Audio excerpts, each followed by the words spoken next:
Welcome back to another video, and this is the first episode of season 2. Now you might be asking, oh, what makes season 2 different from season 1? Well, I'm about to tell you that right now. Season 1 was just about me, getting used to the gym because I've never been in the gym before. This time, not only am I used to the gym, but I'm adding something else.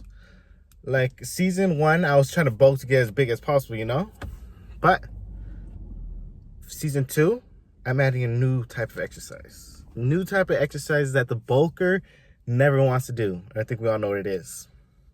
Yep, that's right. Cardio. I'm putting cardio in my workouts. That means before every workout, I'm going to run on the elliptical because, you work the arms for 10 minutes. Anything more than 10 minutes is a little too much because I still want to retain some of my muscle. But not only that, I'm going to start hitting the track again.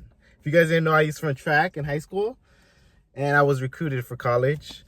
But after a catastrophic knee injury, I wasn't able to run for years. And it's the first time I'm going to hit the track back.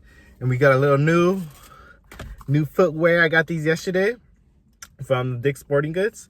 These are the Adidas Sprint Star. You'd be like, oh, just run with any shoes. But look, these have spikes. That means maximum speed. And also, if you're looking for sprint shoes, you got to make sure that the heel isn't that fat because they have long distance track shoes and sprinter track shoes. And I was a sprinter. I ran the 200, but I really want to work on my 100. That's straight away. And let's see what I could get. I'm going to do a little time trial where I warm up and then see what my 100 time is. I'll be happy if I can hit 11 something because that's kind of what I was hitting in high school. I was close to hitting 10 something. But if I could do that by the end, if I could hit 10 something by the end of this, 3 months of the season, then I'll be happy. But if I can hit low 11s, I'll be happy too. And in order for me to fuel up with all that energy, I'm going to use pre-workout. Now, most of the time you might say, oh, pre-workout is not that good because you're used to it. But that's how to fix that. I only take pre-workout when I'm either going to PR or I'm trying to break some records. And I'm trying to see how fast I can run. So right before I hit the track, I'm going to take some of this. This is a C4 Original Fruit Juice Red. I got this from the Injustice Tapjoy Awards, So let's see how that goes. Today I'm working on abs, so I'm going to go to the gym, work on abs. And again, this is optional. You don't really have to work on abs at all. If you could skip any day, skip abs because abs are just made if you just, what is it? Your diet. But I want to make my abs pop out as fast as possible, so I'm going to do abs. So I'm going to do abs first, then do some box jumps. And then head to the track, and then this will do the workout. So stay tuned. Now I like to warm up with an elliptical, and I think we all see these before. And I like this better than the treadmill and the bicycles because first of all you're standing, and then you can also use your arms too. So if I had to use any cardio machine, I'll choose the elliptical, and I do 10 minutes on that. Now, as I said before, I did abs before I went to the track, and my ab workout has a few exercises, so I decided to do 4 sets. And the first exercise was the ab crunch machine. And what I did is I put 45s and a 25 on there. And I just did 4 sets of 10 to 12. Once I finished that, I went to the captain chairs. I just raised my legs. 4 sets, 10 to 12, nice and easy. Next exercise is going to be the V sit-ups. And I just did 4 sets, 12 to 10 reps. And just make sure you lift your chest off the floor and just try to touch your toes. What I like to do with the ab roller is do a little superset between the V sit-ups and the ab rollers, go back and forth. But the same thing, 4 sets, 12 to 10 reps. Last exercise in the gym is going to be box jumps. And it's the same thing, 12 to 10 reps. And I just kind of just do 2 feet because I don't want to tire myself out too much. Now, before you start running, you always want to stretch because there's nothing more dangerous than running and jumping. Those movements can tear your tendons and your muscles. And it happened to me before, so I'm always going to make sure I stretch. Now, this stretch here is supposed to stretch your hamstring. And the hamstring is something you don't want to tear when running because once that's done, you basically can never run again. My patella tendon tore, and I wasn't able to run for 2 to 3 years. But I was still able to run now, Now, this one's also very important because this stretch stretches your hip flexors. And there's not that many exercises that work your hip flexor. So you got to make sure you do this one, because I guarantee if you haven't ran in a while, your hip flexors are going to be sore, especially if you do sprints, because there's not that many exercises to work that. So it's kind of underdeveloped. This exercise right here also stretches the hip flexors. That's like between your thigh and like I guess the middle of your torso, below your torso.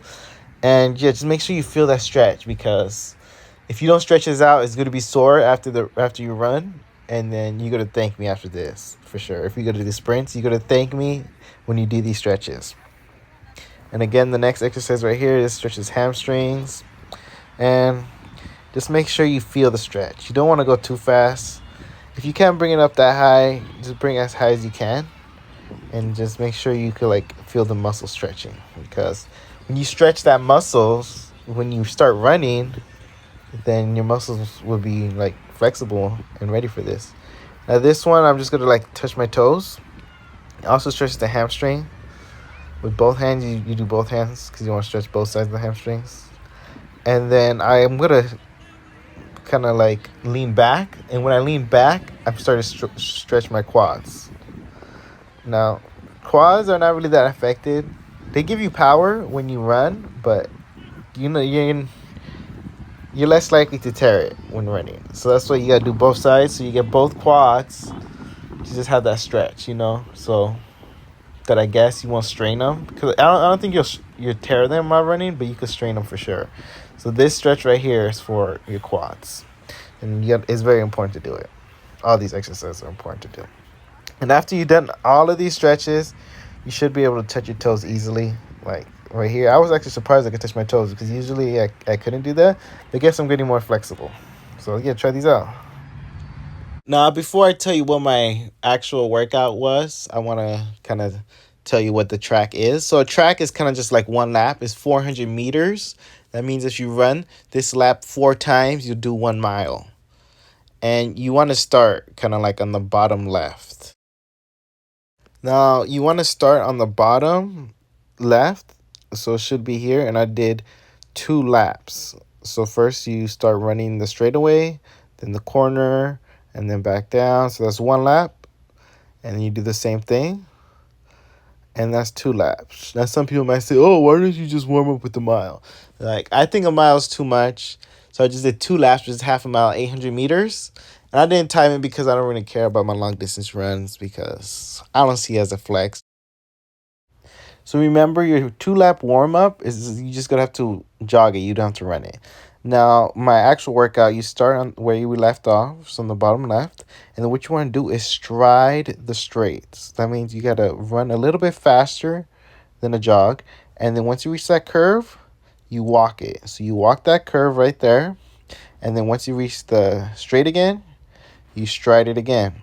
That means a little bit faster than a jog. And after you make it to there, you walk it. So you have time to rest. Those walks give you time to rest. Now you got to do these for 2 laps. So stride the straights, jog the curves. Now once you've done with that exercise, you should end up on the same place. So on the bottom left. And then from here, what you want to do is full on sprint 50 meters. That means half the straightaway. Now once you hit that, you want to walk the rest of the way. So it's going to be 150 meters. So walk 150 meters to the next straightaway. And then from there, you sprint full on 100%, 50 meters right there. Now, when you sprint 100%, when you stop, you don't want to stop abruptly. So you end up doing like 75, where you slowly come to a stop. Because if you stop straight away, you could hurt your knees. So don't do that. Slowly go to a stop. And then once you slowly go to that stop, you walk the rest of the way to where you ended up. And we do that for 1 more lap. I'm recording myself doing a time trial of the 100 meters. So I started the time, and this is full on 100%. And I would have been glad if I got less than 12, which I did. So I got like high 11s, 11.6. That lady was in my way, so it did get me mad a little bit. But 11.6 in the first time hitting the track is pretty good. I hope to sometimes get 10. If I can get a 10, I'll be really happy. But low 11s, I'll be happy too. And yeah, once you do all this workout, what you want to do, just do a 1 lap cool down. And that's pretty much what I did in the track. So see you in the next video.